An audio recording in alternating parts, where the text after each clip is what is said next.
Hey everyone. This time we're going to be talking about the Super Mario Bros. Anime. So the anime came out in 1986, which means there were two games that they could have drawn from for a story. The only problem was it was the first game and what would be known as the lost levels. So, yeah, they really aren't exactly narrative-driven stories or anything like that. It's just, move from left to right, hopefully save the princess, and that's kind of it. And that's basically the story of the Super Mario Bros. Anime. You don't have a lot to draw from because you're not including Donkey Kong in it, and it's really just those two games. And they kind of pull from the arcade where they have Luigi in, but aside from that, the people who made this anime had to basically make up a story, and they had to add some characters in there in order to kind of fill out the ranks and make it so the story would, be a little bit better and hopefully pull it into an actual runtime of a movie. Or in this case, pull it into the runtime of what's basically an hour-long anime. So because the game didn't give them a whole lot of story to work with, they kind of had to come up with their own stuff. Most of it was good. Some of it was just weird and has been dropped from the canon altogether. So for this anime, they kind of invented some stuff. We start off with Mario playing video games, and he's going to get sucked into the world, into the Mushroom Kingdom. Fair enough. We got Mario and Luigi living together. Princess Peach comes through the game, essentially. And then Bowser comes after them in a scene that's somewhat reminiscent of The Ring, which I kind of like. It's pretty awesome. I should mention this is the 4K version that you can find on YouTube. They did a really good job of remastering it, so it looks really, really good. I definitely recommend this version if you're going to watch it, but either one is pretty great. So we have Mario and Luigi, and they're kind of running a shop. They're not really plumbers here, and they're not carpenters, and they're not the demolition team that he was in Wrecking Crew. He's really kind of cast aside as blue-collar, just, general contractor type thing, and he's just running your regular shop. And then a caterpillar dog comes in. I don't know why there's a caterpillar dog here at the very beginning, but hey, I'm glad the caterpillar dog is here, because he somehow gets them to go to the Mushroom Kingdom, where they, I'm gonna guess, do drugs, and eventually meet a wizard. I'm guessing that's what happens when you do a lot of drugs. I don't know. I do wonder about the choice here to make Luigi's outfit the way it is, where it's kind of blue and yellow instead of green and white. I think it had been kind of established that he was, green and white, some combination of that. So maybe that didn't show up very well with the animation cells or something, but it's kind of weird to see him like that. As somebody who was forced to play as Player 2 an awful lot, it seems kind of weird, because I know very well that Luigi's colors are green and white. Whatever, though. So, from the wizard, they find out, you need to go get 3 power-ups. And these are the 3 that you would normally expect. You got your star, you got your fire flower, and there's one more that kind of feels, it feels a lot like they're trying to go get drugs with this one. I don't know. I just can't put my finger on exactly what they're trying to get. Okay.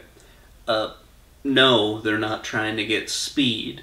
Please go back to 1980 at the Apple. No one wants you here. Anyway, the third one will come to me. I'm sure of it. So they go through all this, and you start meeting a lot of the other characters that you would see throughout the games. So you run into like the Goombas, you run into the little shell guys. I don't know all of the names exactly. Oh, mushrooms. Yeah, they're trying to get mushrooms. They're trying to get high off shrooms. And they meet piranha plants too. Sorry, I'm getting a little bit off track here. So yeah, they meet all of the enemies that you would have met in the first two games, and it's kind of fun. You know, they kind of add some personality to them for the most part, and they meet a lot of the people in the Mushroom Kingdom. Because before this, you didn't really know a lot of them. Unless you read the book, or not the book, the manual, and the manual tells you that all of the little other toadstools, they got turned into the bricks that you're breaking throughout the game. So Mario's going around killing people as he's collecting coins and not saving the princess for most of the game. I just thought that was weird. I probably didn't need to mention it. Anyway, Mario collects all the different power-ups that he needs, and then he ends up making his way to Bowser. So it was kind of weird that they had them going around collecting all the power-ups and not, like, using them right away. That was a bit of a departure from the first game, as everybody kind of knows already. And it really wouldn't work that way until the third game. But it's kind of cool to see it there. I'm not saying that it was actually going to inspire anything, but it was just kind of cool to see that. So a part of me wishes that they had gone back and done another one of these. Like, you know, after they had reskinned Doki Doki Panic and made that into Super Mario 2 and released that in North America as Super Mario 2, then re-released it in Japan as Super Mario USA. They had more story that they could have done. Or at least more stuff that they could have added to an anime. And I kind of wish they had done that and made a sequel to this one that we're watching now. Just because I think it would be fun. Not saying that it would be great or anything, just, you know, it's something that I would have liked to have seen. Because, you know, you had more characters, you had another world that you could, you know, do stuff with. You had another boss that we never see again. It just would have been kind of cool to see. Okay, and then this scene. Oh gosh, where do I begin with this? So Bowser really hadn't been fleshed out at this point. And then, you know, typical 1980s comedy anime, they decided to just do some random shit with him. And he starts basically transforming into different things, and Princess Toadstool tries to get one up on him by turning him into a teddy bear. And then he just, like, takes over the box and re-becomes himself. Like, why did you not think that... I don't know, like this dynamic between the two is very weird, where it's like you should have known that the evil guy is planned for all of this, but yeah, I don't know. This movie just gets really weird at times. Like, they're just, like, they were trying to pad it out to make it an hour long, and I think they did a great job because they added a lot of humor to it, but stuff is just weird. So anyway, Mario ends up gathering all of his power-ups, and then goes to fight Bowser again.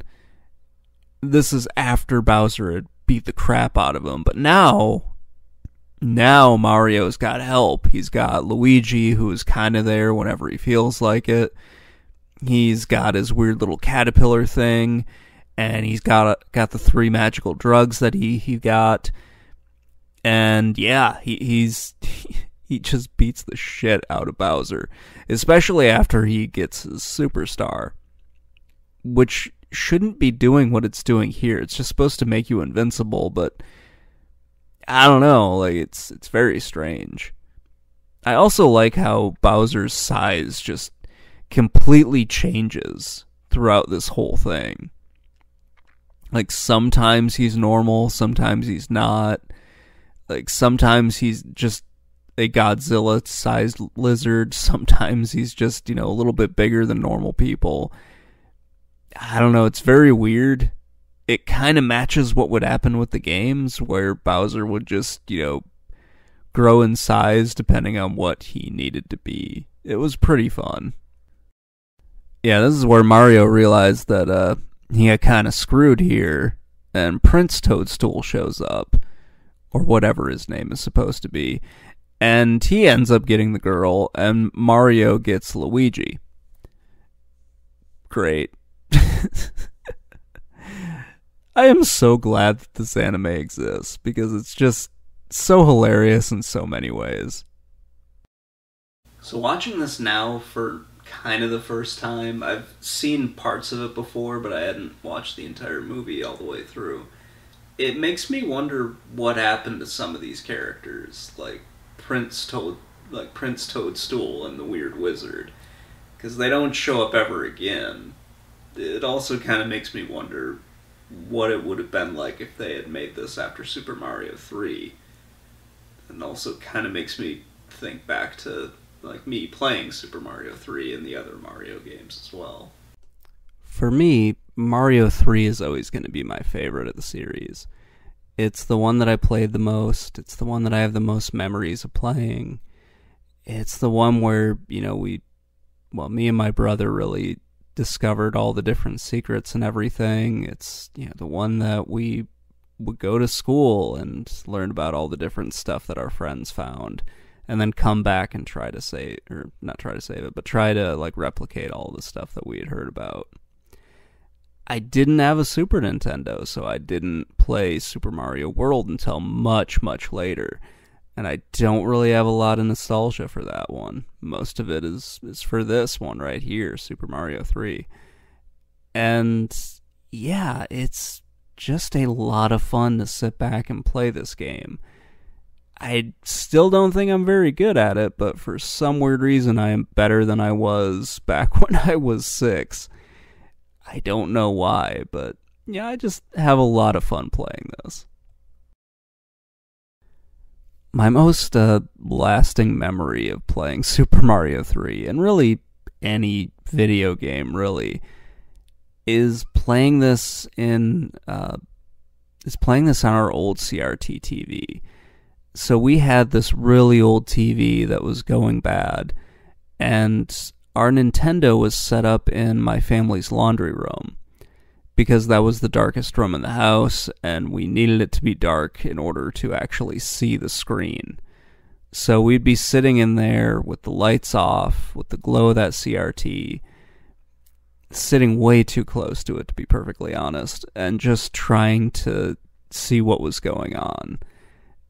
And, it was always a pain in the ass. My mom would come in to do laundry, and she would say, "Is it okay if I turn the lights on so I can do laundry?" We'd be like, yeah, it's fine, go ahead. It was just so much fun to, sit there and beat the game, beat the last level, punch in the code to get all the P-Wings, and then try to beat it again. That's probably why 3 is, the most memorable to me. But I like all of these games. And having this anime here, it was a lot of fun to watch. I would definitely watch it with subtitles, because I can only find it in Japanese. Anyway, guys, let me know what you think in the comments below, and have a great day, everybody. Bye.